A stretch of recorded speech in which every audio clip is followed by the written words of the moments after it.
those years living the life of someone I didn't even know.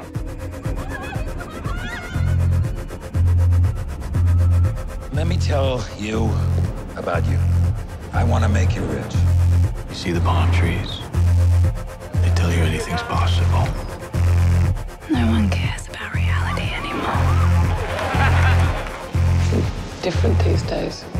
What's going on with you? I can't remember the man I wanted to be. Just don't threaten me with leaving, okay? Just do what you want to do. You don't want love. You want a love experience. They are like flavors. Sometimes you want raspberry, then after a while you want some strawberry. You have love in you. I know it. Blind. Suppose it isn't there for me.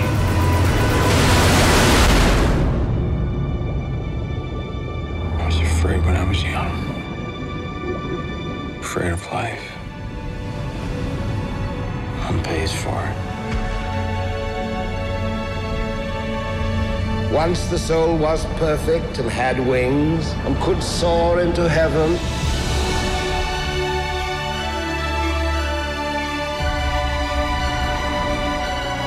You gave me peace,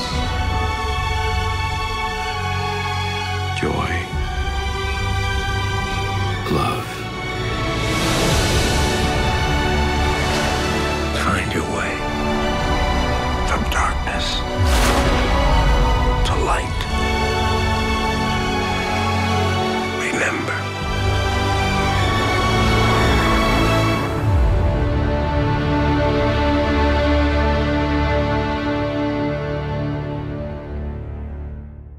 Man, I wish this movie looked as good as Christian Bale does in it. This was shot like just a few years ago. Terrence Malick takes a very long time in post-production, but it looks like it was shot 10 to 15 years ago. He looks fantastic. He's been doing a lot of hard living since then. I just saw Exodus, and some of it was makeup, but some of it was life.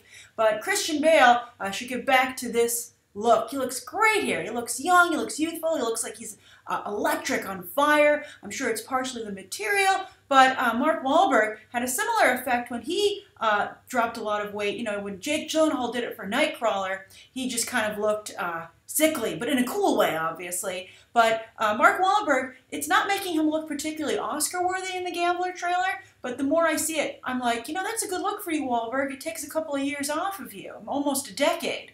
And I would say the same for Christian Bale. He looks really good in this trailer, and that's what captures my attention the most. I have to say, I'm not a Terrence Malick fan. I think his films are quite challenging to sit through, and often, you know, some people might say they challenge you to find the story and the message within.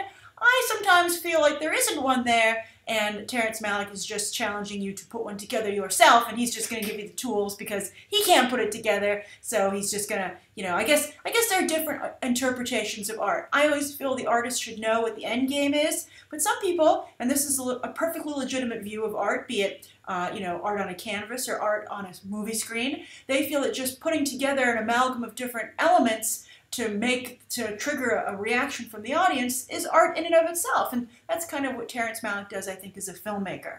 One thing that does turn me off from the trailer is I'm really sick and tired of this old school view of women as flavors. I mean, I appreciate Antonio Banderas' wonderful accented and voice. I think he does a good job delivering the line, and I realize that there are sure some people who still feel that way.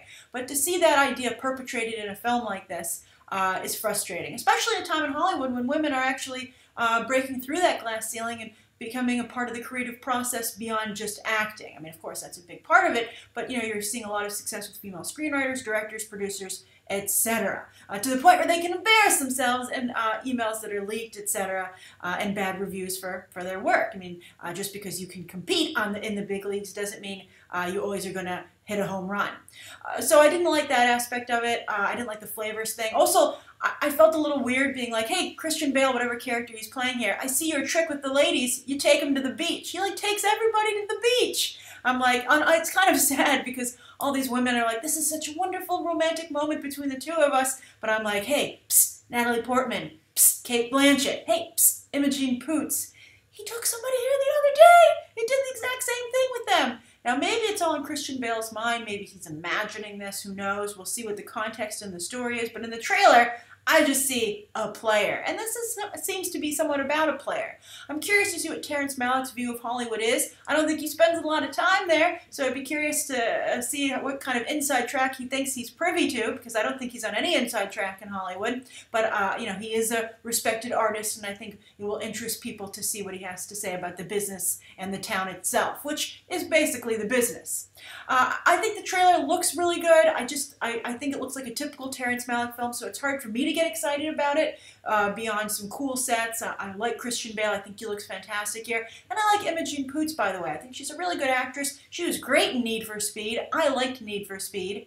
And I'm excited to see her get more work. She's had work in the past. She was in Centurion. She's been someone who's been floating around Hollywood for a long time, hasn't really been able to move up to the big leagues, and maybe this is just what she needed. Kind of like Jessica Chastain, who also, one of her first big gigs was in the Terrence Malick film Tree of Life. So what do you think of this trailer? Are you impressed? Do you not know what to think? Do you have any faith in it as one of those meta Hollywood films? I mean, we're coming off of Birdman, the best Hollywood meta film pretty much of all time, or one of the best. And so Knight of Cups has some big shoes to fill.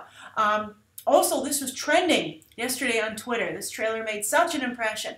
And I'm curious to why you think it trended. Because people are like, WTF? Or do you think people are just loving Christian Bale? And also, what a great time for this trailer to come out off of Exodus to kind of take people's minds off of that, which is a little bit of a black eye for Christian Bale in terms of the whole whitewashing problem. So socially, it's a little bit of a black eye. And then, of course, its box office numbers weren't so hot, so it's a black eye in that way as well. So that's my review of the Knight of Cups trailer. Thank you so much for tuning in. Please write your thoughts about it down below, and you can check out some more episodes right now.